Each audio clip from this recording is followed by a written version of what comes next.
Okay, let's continue our talk about Stoicism. We're going over the Meditations by Marcus Aurelius, not cover to cover. We skip around a bit here and there, but we are in book 5, and I found this one interesting. It ties in a bit to what we talked about last week. This is section 4. I travel on by nature's path until I fall and find rest, breathing my last into that air from which I draw my daily breath, and falling on that earth which gave my father his seed, my mother her blood, my nurse her milk, the earth which for so many years has fed and watered me day by day, the earth which bears my tread and all the ways in which I abuse her. Very interesting, very environmentally sensitive of Marcus Aurelius. But there is much more to this. I think there's a couple of themes here. First of all, there is the earth and how we use the earth, but that becomes an environmental argument, which is very interesting in its own sake. But what I find more interesting in this is every day we plow on and we do things. Now, one thing that was very important to the Stoics, Zeno, right, the founder of Stoicism, apparently wrote something along the lines of live in accordance, and Cleanthes, the second head of the Stoa, expanded on that and said, well, live in accordance, yeah, live in accordance with nature. Nature is complicated because the Stoics sometimes say God, and sometimes say nature, and sometimes say logos, and sometimes say providence. A bit confusing, but in a nutshell, they're saying something along the lines of a rational system that is the universe. And certain things will happen in that system. And when things happen to you, you can try to go against them, or you can go along with them. We've talked about this a couple of times, but because this is such an important theme in Stoicism, I think it is important to once in a while remind yourself of that if you are trying to follow this path. Certain things will be placed on your path that you will like. Certain things will be placed on your path that you don't like, and the fun thing about Stoicism is you can blame that on all sorts of things. You can say, well, it's God doing that, or it's the universe, or it's random chance, or it's providence, or it's whatever. And that's the fun thing. Anything works, okay? Anything works for Stoics. So no matter what puts those things on your path into each life, some rain's got to fall, right? And that means that there will be some bad things that happen to you. It's statistically unavoidable, I would say, that you go through your entire life without ever suffering a single setback. Now, some people have to suffer a lot of setbacks. Other people, not so many. That's not really within our control. But what is within our control is how we deal with such things, right? How we process them, how we try to do the right thing, how we try to do things as well as we can. And if you find yourself in a situation where something is placed on your path, something negative happens. I've used this example a couple of times, well, let's try it again. You lose your job. All of a sudden you lose your job. Well, that sucks. And there's not a Stoic who would say, well, you can't feel anything about that. No, you can be annoyed or upset, but then you also need to pull yourself out of that and move on and find a new job. Or at the very least, look for a new job. Finding a new job may not be within your control, but looking for a new job is. And you can do that.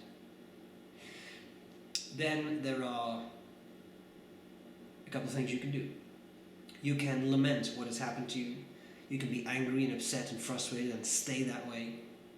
But then really what you are doing is going against the way of the universe. Right? The universe has placed certain things within your path.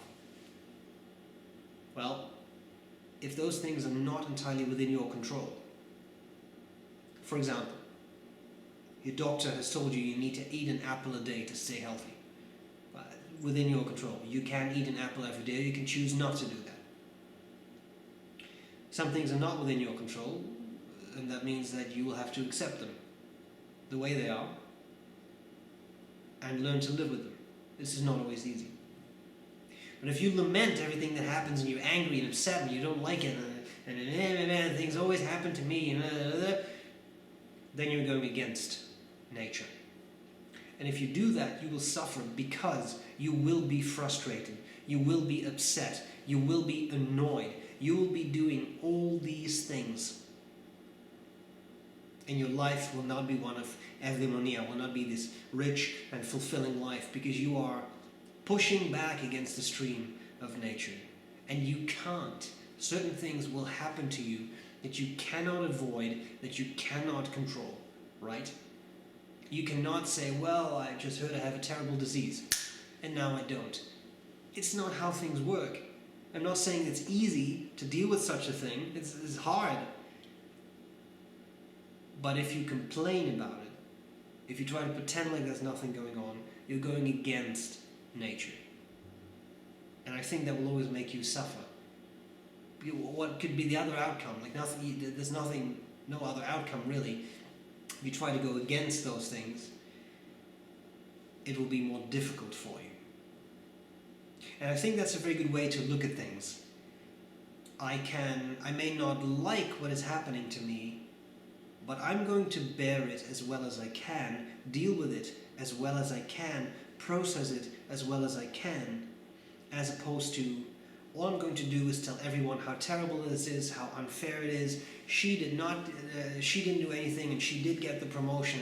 He didn't do that, and he got this, and it doesn't matter. The world is not a fair place. You have to let go of the idea that if you do good things will happen to you. No, they don't.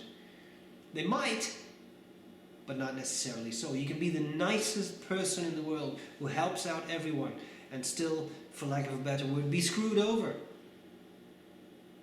There's no guarantees. There's no guarantees that if you do good things will happen to you, and that if someone does bad things will happen to them.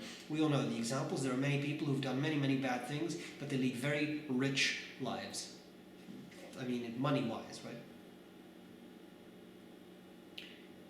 What you can do is go along with what is happening. Day by day, sometimes minute by minute or second by second, do the best you can to go along with that flow.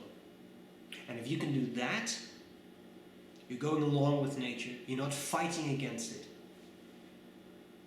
Cleanthes had this analogy of you can either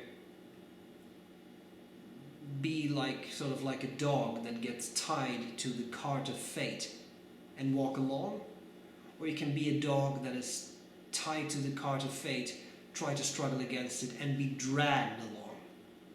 But either way, you're going that way, right? It doesn't matter what, you're going that way.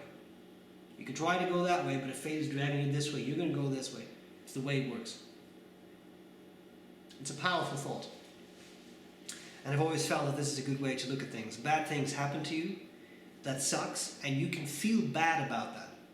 You just need to learn to pull yourself out of that. I'm not saying this is easy, right? I'm not trying to make light of these kinds of bad things that can happen in our lives. But you have to learn to move along with them, not against them. Because then you become frustrated, angry, sad, depressed. And those things will all make your life more miserable than it needs to be. Go along. Don't go against things. I'm talking about things that you really cannot change. Because if you can change them, why would you go along with them? Then you can change them. You can make things better in that way. Right? It's an important distinction to bear in mind. That's pretty much it.